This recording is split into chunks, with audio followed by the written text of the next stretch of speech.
వ్యాస మహర్షిని కాశీ నుండి శివుడు పంపించాక వ్యాసుడు ఏం చేశారో చూద్దాం. హలో రాజమండ్రియన్స్.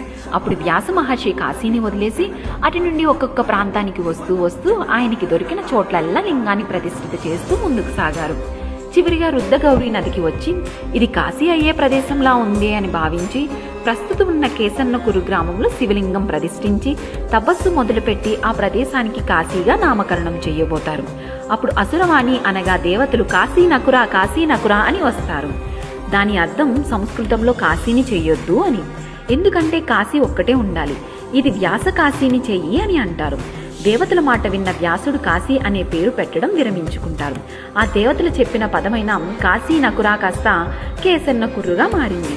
అలానే ఇక్కడ శివలింగం చాలా పొడవుగా భూమిలోనికి ఉండేదట.